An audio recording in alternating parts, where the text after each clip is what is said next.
All right, so today we're getting into some heavy stuff. Oh, Literally. okay. Talking heavy machinery warranties. All right. And specifically, Right. we're looking at the policy from Capital Equipment Parts, Mm-hmm. CEP for short. Okay. These are the folks who keep those Right. massive machines running, supplying all those replacement parts, Yeah. for all sorts of things. Uh-huh. Bulldozers, excavators, you name it. Yeah. And you've sent us their warranty document. Okay. So we're going to break it down so you Nice. know Correct. exactly what you're covered for Yeah. and maybe more importantly, what you're not covered for. That's a good point. Yeah. Oh. These parts are not cheap. No. Understanding this warranty could really save you some headaches and potentially some cash Absolutely. in the line. Okay, so the document starts off pretty standard. Right. It says all parts are warranted against defects for 6 months or 1,000 hours of use. Okay. Seems pretty standard. But then right away, it jumps into exceptions. Oh, interesting. Already, I'm like, Okay. okay. Yeah. So this isn't like your typical one-size-fits-all Right. Exactly. type of warranty. This is where we get into that limited part Yes. of limited warranty, you know. The specifics really matter here. Okay, so let's get into those specifics. Right. Hit me with the most surprising thing first. Okay, well, they offer a full lifetime warranty Whoa, hold on. against breakage for ground engaging tools. Lifetime. Lifetime. Really? Yeah. Okay, so we're talking about... We're talking about the teeth, blades, cutting edges, all the stuff that really takes a beating. Wow, so they're basically saying... They're saying, we know these things wear down, Right. so we got you covered. Wow.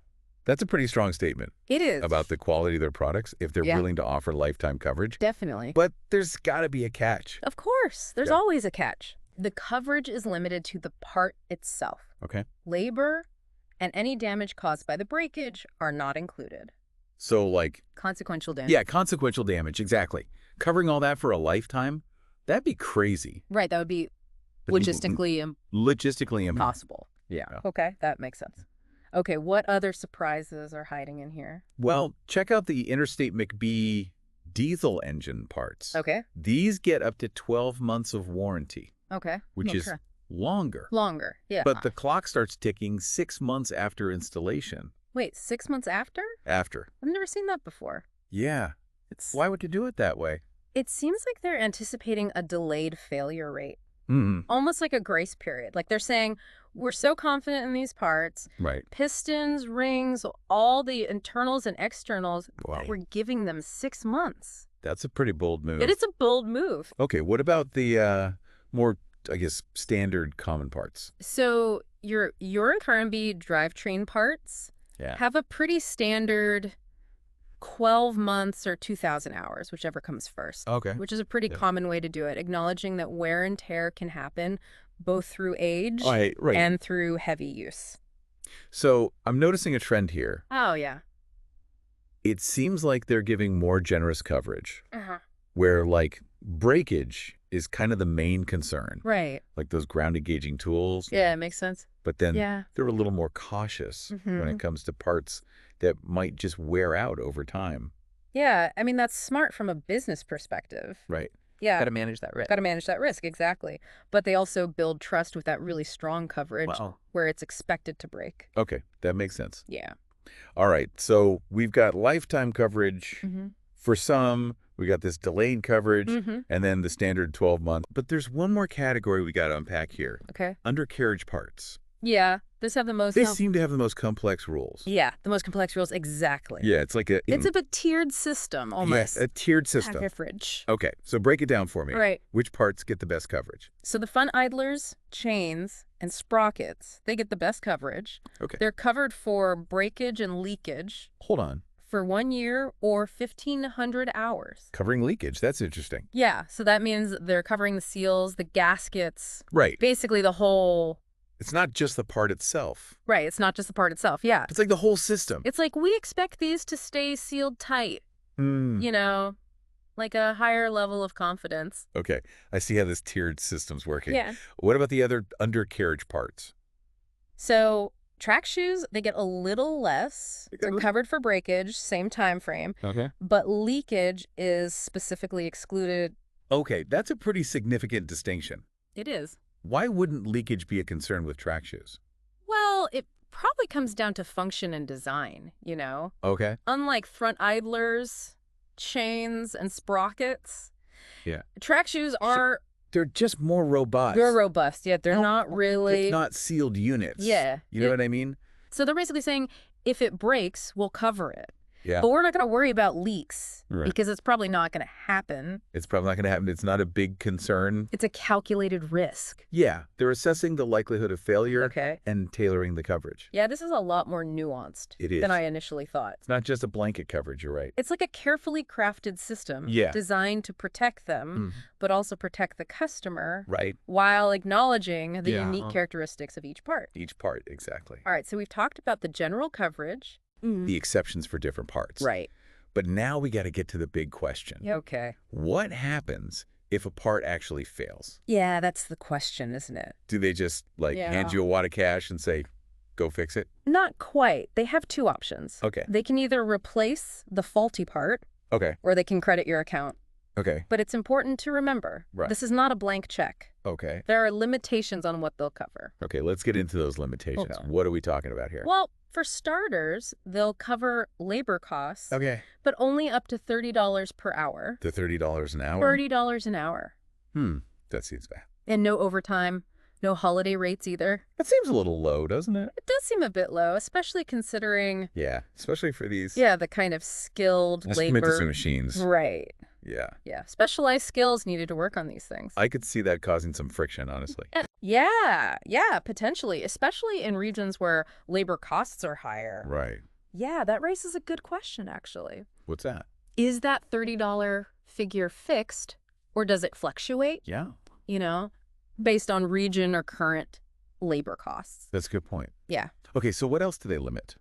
So they'll cover maintenance items that can't be reused, like your oil, filters, antifreeze, that kind of stuff. Okay. Which is actually... Yeah, that makes sense. Yeah, it shows they're considering the full cost. Right. It's not just the part itself. Right. It's the stuff that goes along with it. Exactly. But I'm sure there's a long list of stuff they don't cover. Oh, of course. Yeah. What are the big exclusions? Well, you got your usual suspects, right?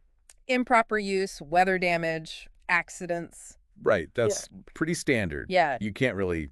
Can't control the well. Hold them accountable for that kind of stuff. Yeah, exactly. Okay, so what else? But there's one word that really stands out.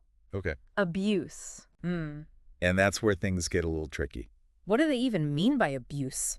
Right. What constitutes abuse? Yeah. Pushing the machine too hard? Right. Using it for something it wasn't designed for? It's a gray area, Yeah, big time. It could lead to disputes, for sure. One person's abuse is another person's... Exactly. Tuesday, exactly. Okay, so this is where things get interesting, I think. Right.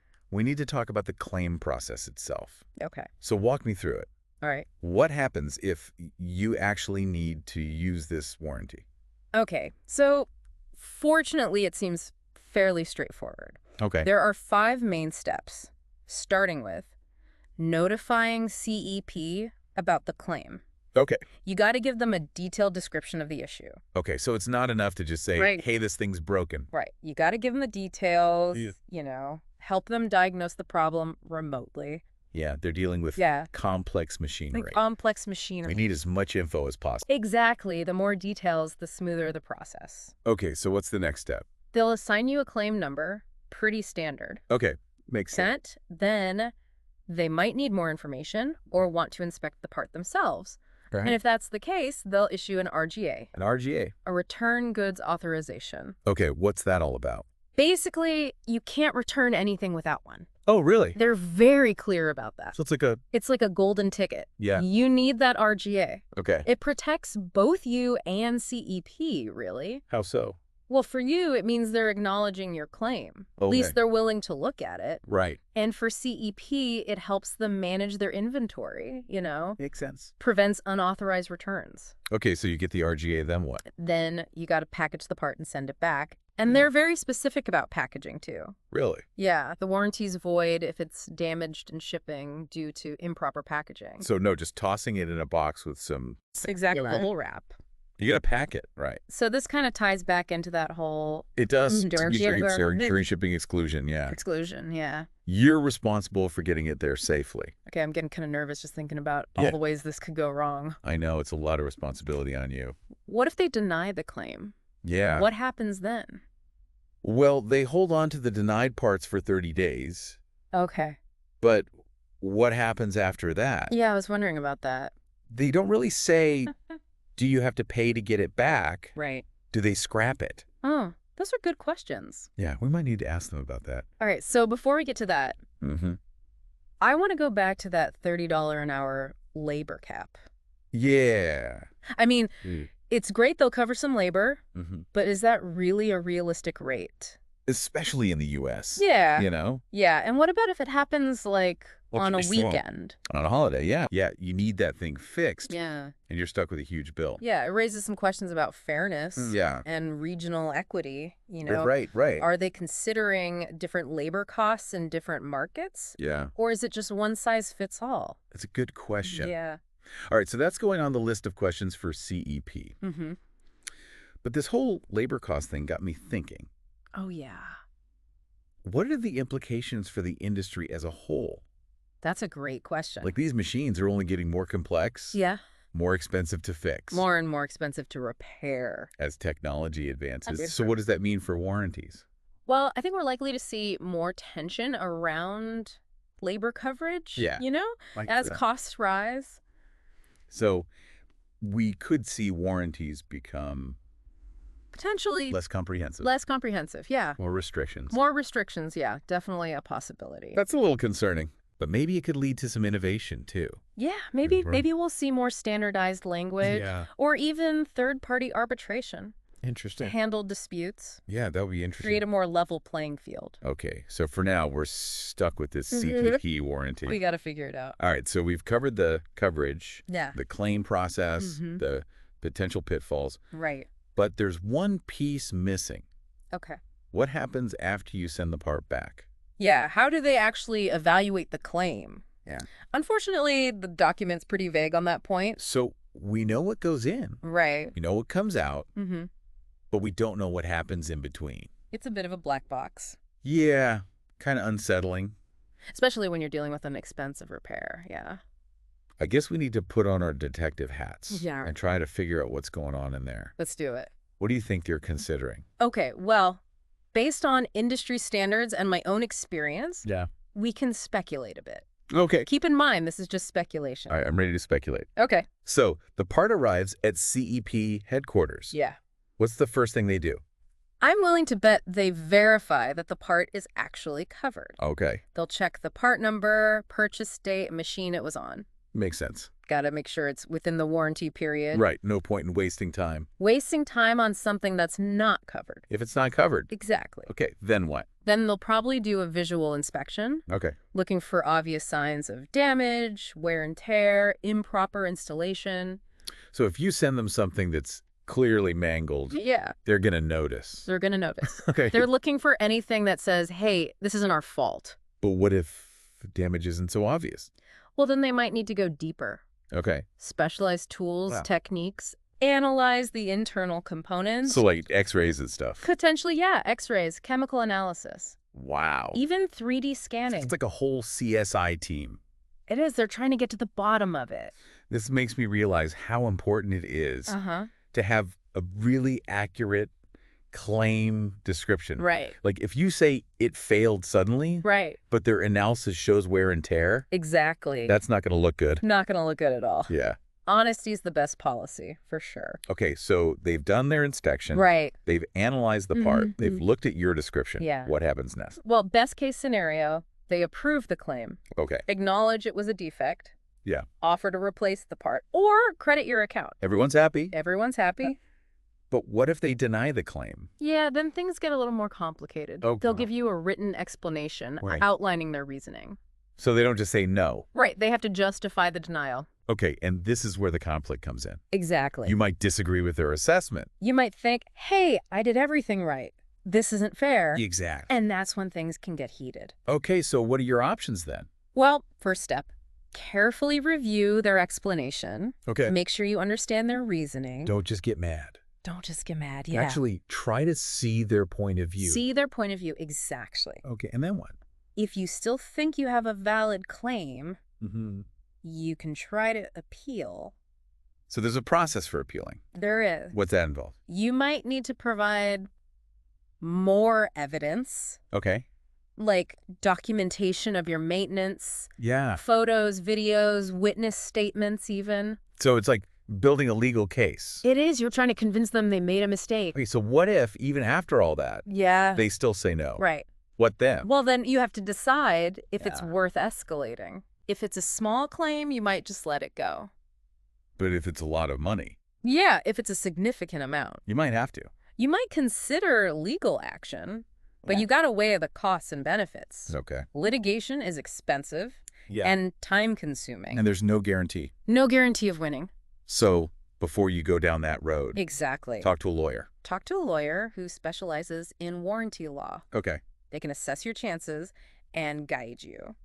But legal action should always be a last resort. Always a last resort, yeah. Okay, so before we move on, I want to go back to something we touched on earlier. Oh, yeah. What happens to the denied parts? Yeah, the 30 days is up. Yeah. What then? Do you have to pay to get it back? Yeah. Can we donate it to a museum? Maybe. Who knows? Melt it down, make a giant wrench? Good question, right?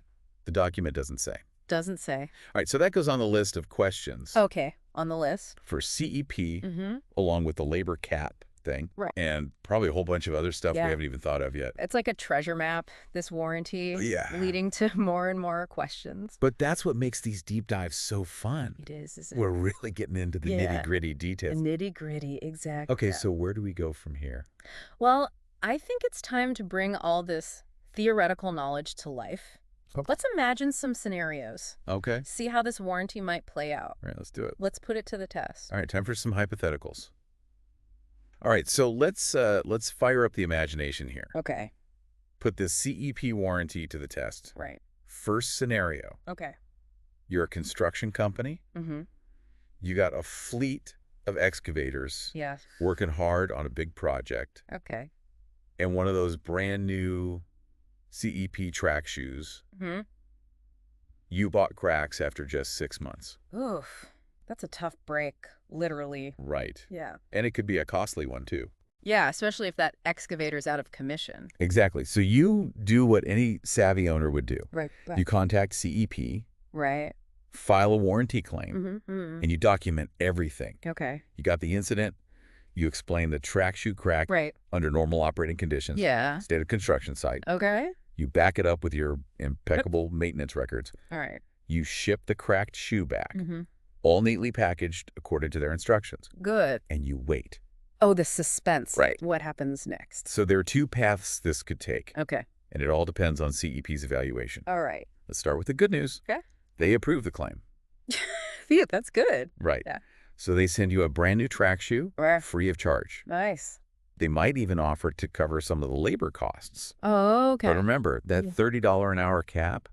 $30 an hour? Yeah, we're still dealing with that. Right. So not a bad outcome. Not bad. A little stingy on the labor, maybe? A little bit, yeah. But at least they honor the warranty. Yeah, that's the main thing. But what if they deny the claim? Ooh, okay, that's not good. What happens then? Yeah, what happens then? So they might argue that the failure wasn't due to a defect, but rather the operating conditions. Oh, okay. Maybe the terrain was too harsh. Right. The load was too heavy, something like that. So that gray area. Yeah, normal use versus abuse. Right, exactly. Right. Yeah. So our construction company owner, they're in a tough spot now. Yeah. They know they were operating within the limits. Right. But how do they prove that to CEP? Well, that's where that meticulous documentation comes in. Oh, photos of the job site. Okay. Records of the load weights, statements from the operator, anything to back up their claim.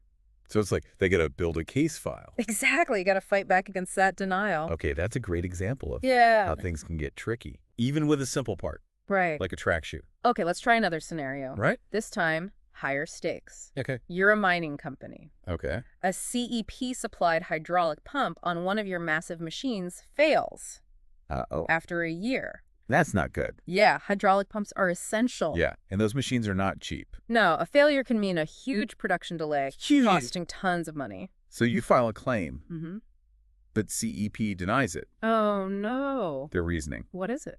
Contaminated hydraulic fluid. Okay, now who's to blame for that? Right.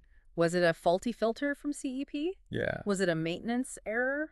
or something else entirely. This is a real detective story now. Yeah. You might need to get that fluid analyzed independent lab. Right. Figure out what the contaminant even is. Yeah, what is it? And then check those maintenance logs. Looking for any clues. Any clues, yeah. This really shows how important it is. It does. You not just understand the warranty, right, but to have good maintenance procedures. Yeah, and good documentation. Yeah. If you can prove you followed all the protocol, Exactly. use the right fluids, Right.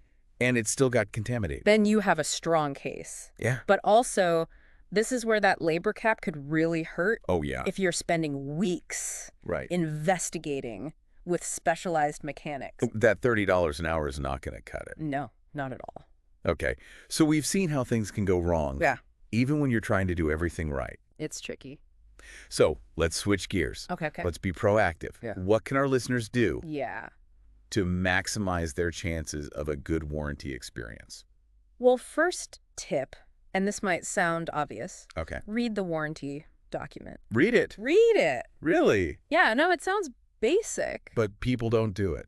But so many people don't. Okay. You got to know what's covered, what's not covered. What your responsibilities are. Exactly. It's like signing a contract without reading it.